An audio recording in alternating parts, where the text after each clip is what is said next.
เพื่อจากจุดนี้นครหลวงเวียงจันทร์เนาะเขาจะพาขี่รถไฟฟ้า 100% ไปเที่ยวดินแดนสารวัตรกันทุกคนมาเบิ่งกันว่าเส้นทางจะยากบ่และระหว่างทางจะเกิดอย่างคือแดไปเบิ่งกันเลยดีกว่าเนาะไปครั้งนี้ก็สุดอีกละกับระยะทาง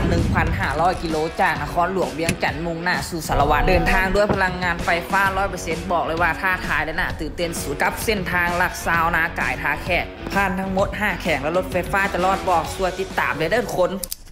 ตอนนี้เขาเดินทางมาฮอดบ้านพาหน่อยจะไปแวะกินข้าวจีอะไรนี่สาวพันว่ะลองซื้อข้าวจีกันได้บ่ได้บรรยากาศห้างคักเลยคักเนาะ2 ถุงได้ป่ะเขียนว่าให้2 ถุงใช่ป่ะตอนนี้เขาก็ได้มักม่วงแล้วก็ข้าวจีเนาะมักม่วงก็เอาไปกินแล้วก็ขับถ่ายง่ายมาฮอดจุดบ้านพาวก็ใช้เวลาไปประมาณ1 ชั่วโมงการเดินทางคือชิวๆบ่มีอย่างเลยทุกคนให้กับบ่ใส่เกี๊ยวเลยลองแบบธรรมดาฟัง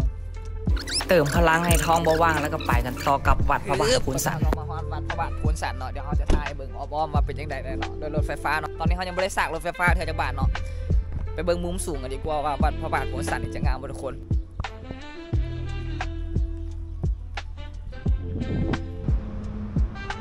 เราออกเดินทางกันต่อมุ่งหน้าสุปากซันคำมวน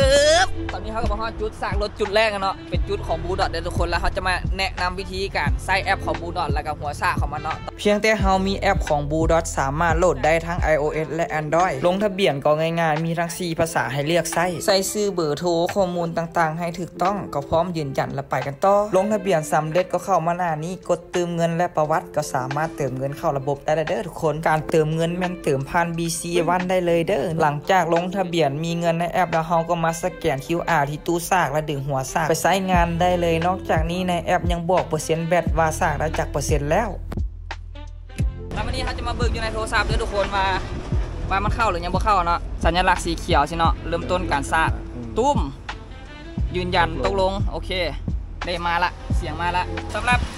ถ้ามันเข้าแล้วเนาะระบบมันจะขึ้นเป็นอย่างนี้เลยเดี๋ยวเขาจะขึ้นรูปให้เบิ่งเนาะและท่านใดที่อยู่ปากเซเนาะตอนนี้บูดอทเพิ่นกำลังจะไปตั้งอยู่อีก1 จุดเนาะหวังว่าเขาจะได้เจอกันไวๆนี้เนาะเราไปกินข้าวกันเลยดีกว่าทุกคนไปจากที่เขาซากรถแล้วเนาะจะพาเข้าไปเบิ่งว่ามีอย่างกินแน่โอ้โหหลายเลยคนที่สร้างลายเมนูที่คนสร้างลายไม่เป็นกะเพราอ่ะเอากะเพรามันมีได้มีทะเลมีหมูเอาหมูบดเอาหมูโบไซแครอทโบไซหัวหอมบ่ใส่ข้าวบ่ใส่ยังเลยว้าวใส่เดี๋ยวเถอะนี่กับอาหารมาแล้วเนาะอันนี้ก็จะเป็นสิ่งที่ค่อยสร้างไปนั่นก็คือข้าวผัดใส่ไข่ธรรมดาคือตอนนี้เขาก็กินข้าวอิ่มแล้วตอนเขาเดินทางออกมาจากนครหลวงประมาณ9 โมงเนาะอาหารมันอยู่นี่มันแซ่บเลยทุกคนปลาคักเลยแบบราคากับโบแพงปานใดเนาะจับต้องได้เขาจะไปเบิ่งว่าเส้นทางหรือรูปนี่มันจะงามสำหรับแล้วมันจะคักบอเนาะเขาซากแบบจดเรียบร้อยแล้วเนาะพอใจแล้วเขาก็กดสิ้นสุดการซากกดตกลงเรียบร้อยเนาะสิ้นสุดการซากแล้วเขาก็ถอนปากออกอีซี่เนาะปึ๊บทางสาว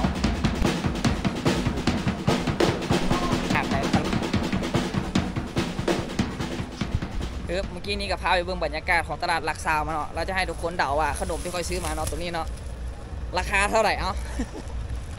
ถ้ามันไผ่เดาถือเนาะก็ยอมหับเลยถ้าผู้ใดเบิ่งมาฮอดจุดนี้เนาะช่วยบอกเขาเลยดูว่าพวกเจ้าเคยซื้อเท่าไหร่เนาะตัวนี้เนาะแล้วค่อยจะมาเฉลยตามหลังว่าราคามันเท่าไหร่ถ้าผู้ใดตอบถูกแจกเสื้อแจกให้กินเนาะแจกเสื้อตัวนึงก็ได้ไปวันนี้เขาก็พร้อมเดินทางกันต่อแล้วเนาะซื้อเสบียงอย่างเรียบร้อยแล้วเขาจะพาไปเบิ่งเนาะเส้นทางท่าแขกเส้นทางลักซาวเนาะเป็นเส้นทางที่งามที่สุดละแล้วตะเวนก็กำลังตกพอดีเนาะขออวยพรอย่าให้ตะเวนรับฟ้าขึ้นไวเกินไปก็แล้วกันเราไปเบิ่งกันเลยดีกว่าไป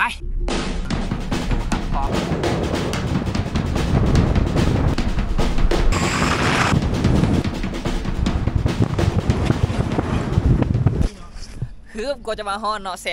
สงซีเบิร์ดแล้วทุกคนตอนนี้เขามาฮอดล็อกวิวพอยต์เนาะใช้เวลาไปประมาณเกือบว่า2 ชั่วโมงในการมาเนาะเขาขับชิวๆเด้ออันนี้ก็จะเป็นล็อกวิวพอยต์เนาะป้าคักเว้ยเคยมาแล้วป่ะล็อกวิวพอยต์นะบ่เคยเห็นป่ะอันนี้เป็นครั้งที่2แหละป้าคักเว้ยนี่ก็จะเป็นล็อกวิวพอยต์เนาะเป็นตกแต่งคักเว้ย ทางนี้เลยเฮาสวัสดีปิดแล้วป่ะเนาะไม่ได้อันมาแบบชมวิวสิตอนนี้ก็คือเพื่อนปิดแล้วเนาะเราวิวพอยต์แต่ว่าเขาจะพามาชมวิวป่างามหลายทุกคนเบิ่งฝั่งนั้นสุดเลยมันจะเปลี่ยนแบบเป็นหินน้ำเนาะป่าคักวะจะหน่อยเดี๋ยวเขาจะขึ้นมุมสูงไปเบิ่งเลยทุกคนมุมสูงก็จะเป็นประมาณนี้เนาะสำหรับผู้ใดที่เบิ่งมาฮอตจุดนี้เนาะใครเคยมาก็คอมเมนต์บอกกันได้ถ้าผู้ใดยังไม่เคยมาเนาะต้องลองมาสักครั้งหนึ่งได้นี่คือล็อกวิวพอยต์เส้นทางนาก่ายลักซาวด้วยทุกคนเป็นอีกหนึ่งจุดที่นักท่องเที่ยวมักมาหลายแห่งมีกิจกรรมให้เล่นนี่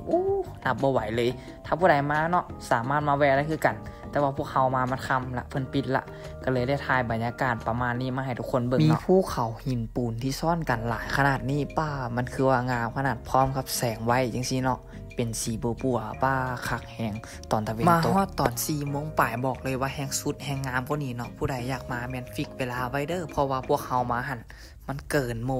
กันยังบ่พอเนาะยังบ่มีบ่อนนอนอีกเฮ็ดจังไดดีเนาะบัดนี้บาเพิ่นเนาะป้าคักเว้ยบรรยากาศอย่างต่างๆเนาะบรรยากาศเราวิวพอยต์ก็ถือว่าคักลานะทุกคนแสงอาทิตย์ตกกำลังแจ่มเลยแล้ววันนี้เขาจะกลับละตอนกลับนี่แสงมันเบิร์นเนาะคือสิบ่ได้ถ่ายอย่างหลายเว้ยเอาเป็นว่าขออนุญาตจบมือนี้เพียงซ้ำนี้เนาะแล้วเราไปต่อมืออื่นกันดีกว่าว่ามืออื่นจะม่วนจะมันจะสุดและหนทางจะเป็นยังไงเนาะเราไปกันเลยดีกว่าระหว่างทางไปตอนนี้เขาก็มาฮอดมองพักเขาแล้วเนาะมองพักขอมือแรกในการเดินทางเนาะแบตกับไกลเบิดปึ๊บเปิดเนาะคนเขียนว่าเปิดจะเปิดแทบเนาะเปิดมาเปิดเข้าไปอีกเลยไว้ซะ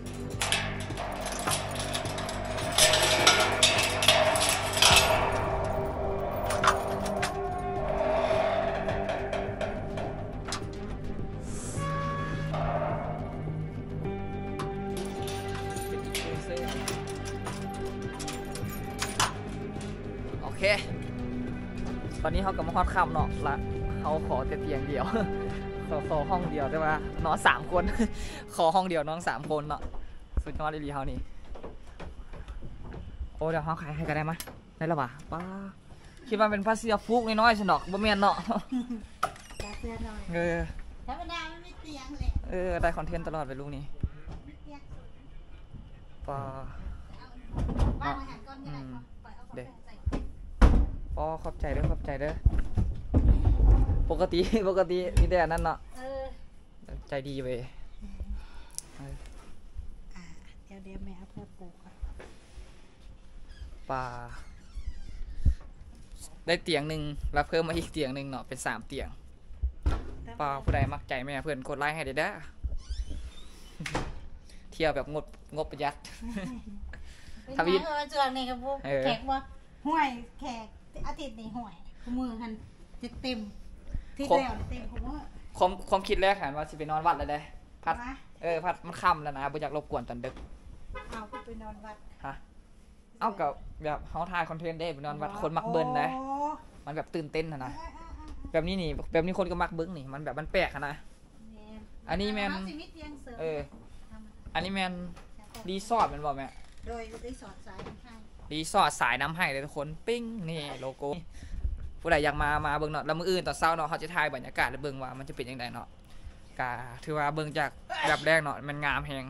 เจอกันมื้ออื่นเลยดีกว่าเนาะขออนุญาตไปนอนละมื้อนี้ก็เป็นประมาณนี้เนาะทุกคนสภาพห้องนอนเขาคืนนี้เราไปนอนกันเลยดีกว่าไปตื่นมามื้อที่2ของการเดินทางทุกคนมื้อนี้เขาก็อยู่ที่ห้องแฮมสายน้ำให้เนาะรีสอร์ทจะพาออกไปเบิ่งว่าวิวทางนอกจะงามหรือบ่เนาะไปอารมณ์โคตรแฮเลยทุกคน